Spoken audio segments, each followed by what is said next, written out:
अभी हम लोग बात करने वाले हैं कि एक वायर होता है कांस्टेंट वायर और एक होता है प्लेन वायर। इन दोनों वायर को आपने देखा होगा, आखिर इन दोनों वायर में अंतर क्या है, कौन सा वायर आपको खरीदना चाहिए, कौन सा वायर सस्ता होता है, कौन सा महंगा है, आपने देखा होगा। ऊपर वाला जो वायर है ये कांस्टेंट वायर, ये महंगा होता है इसके तुलना में। सब कुछ सारा चीज़ समझेंगे, आखिर किस वायर का इस्तेमाल आपको कहाँ और कब करना चाहिए, किस वायर में क्या क्या फ़र्क है, सारा चीज़ देखा जाए, जरा सा बढ़िया से समझते हैं। ठीक है, सबसे पहले हम लोग बात करते हैं प्लेन वायर के बारे में। ठीक है, प्लेन वायर का होता क्या है, कॉन्सेप्ट क्या है कि ये जो वायर है, ये प्लेन वाला जो है, इसमें क्या था, इसका इस्तेमाल आपको डायरेक्ट करंट, यानी कि जब भी डीसी करंट का आप इस्तेमाल कर रहे हो, बैटरी वाला करंट का इस्तेमाल कर रहे हो, तब आपको ये प्लेन वाला वायर का इस्तेमाल करना चाहिए। इसमें होता क्या है कि जैसे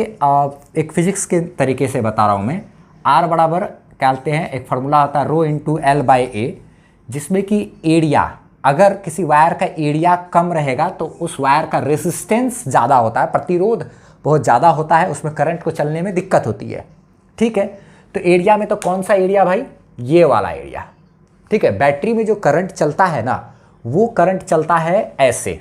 यहाँ से ये वाला जो एरिया है, यहाँ से इंटर किया और यहाँ से ऐसे करके निकलता है, इस एरिया से करंट बाहर निकलता है। ठीक है, तो ये एरिया जितना ज़्यादा कम होगा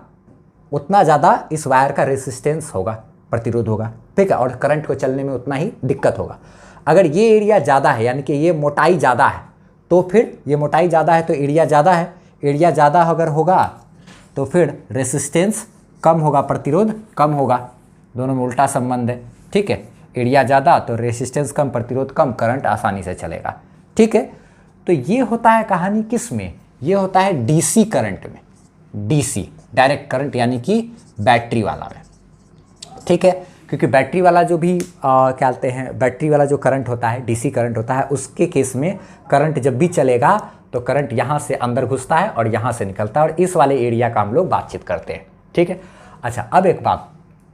अब हम लोग को क्या है कि अब हम लोग बात करने वाले हैं किस वाले एरिया के बारे में, ये वायर के बारे में, ये कांस्टेंट वायर के बारे में। इसमें क्या है कहानी कि इसमें आपको थोड़ा सा अलग कॉन्सेप्ट है, जैसे कि है रेसिस्टेंस का formula rho into L by A तो होता ही है, लेकिन इसमें जो वायर है ना, वो आपको ढेर सारा इस तरीके से लपेटा हुआ है वायर। ऐसा इसलिए होता है, इस वायर का मतलब क्या हुआ, इस वायर का इस्तेमाल आपको तब करना चाहिए जब आप अल्टरनेटिंग करंट का इस्तेमाल कर रहे हो। अल्टरनेटिंग करंट कहने का मतलब हो गया जैसे कि जनरेटर वाला करंट, या फिर जो घर में इस्तेमाल करते हैं ना हम लोग करंट, उस करंट का अगर जब आप इस्तेमाल कर रहे हैं जिसको छूने के झटका लग जाता है, वैसे करंट का आप जब भी इस्तेमाल करोगे तब आपको उस वक्त ये कांस्टेंट वायर का इस्तेमाल करना चाहिए। ठीक है, उसमें क्या होता है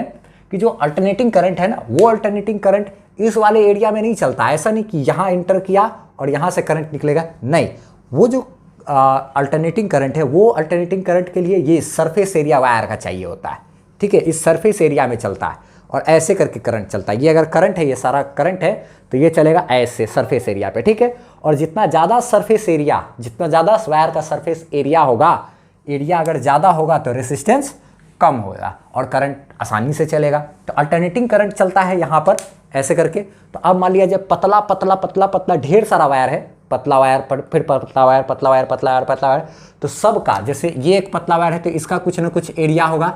क्या कहते हैं, ये सरफेस एरिया, यहाँ से भी, फिर अगला वायर है, इसका भी सरफेस एरिया, इसका भी सरफेस एरिया। अगर क्या कहते मान लिया जाए टोटल एक ही वायर ले लेते एसी करंट को चलाने के लिए, तो अगर ये एक प्लेन वाला ऐसा सिंपल सा वायर होता और इतना मोटा हो ये भी, और इतना मोटा, यानी इसका टोटल मोटाई और इसका टोटल मोटाई अगर सेम है, फिर भी अगर हम एक तो ऐसे लेते हैं तो कितना एरिया इस्तेमाल किया अल्टरनेटिंग करंट के लिए, ये यहाँ से लेके यहाँ तक का एरिया, मान लो इतना ही मोटा प्लेन वाला वायर है तो उसमें कितना एरिया इस्तेमाल होगा, ये एरिया। लेकिन अगर इतना ही मोटा आपको कांस्टेंट वायर है ना, ढेर सारा इसके अंदर वायर सब घुसा करके निकला हुआ है, वैसा है, तब क्या होगा कि एक मान लीजिए ये एक वायर हुआ, ये एक प्लेन वाला वायर, इसका जो एरिया होगा, और इतना ही मोटा अगर आप कांस्टेंट वायर का इस्तेमाल कर रहे हो, आप कौन सा वायर, कांस्टेंट वायर, इतना ही मोटा अगर ये भी है तो इसमें एरिया ज़्यादा होगा, ये यहाँ और यहाँ का सबका, इसका भी, फिर इसका भी कर लो, इसका भी कर लो, इसका भी, सबका आप करते जाओगे तो ये एरिया मेरा थोड़ा सा ज़्यादा हो जाता है। ठीक है, क्योंकि इस वाले वायर में तो क्या है भाई, सिर्फ इतने बाहर का ना एरिया आप इस्तेमाल हुआ, लेकिन यहाँ पर का भी तो एरिया इस सब इस्तेमाल हो जाता है ऐसा वाला स्थिति में अगर रखेंगे वायर तो, ठीक है। तो अल्टरनेटिंग करंट सरफेस एरिया, ये वाला सरफेस एरिया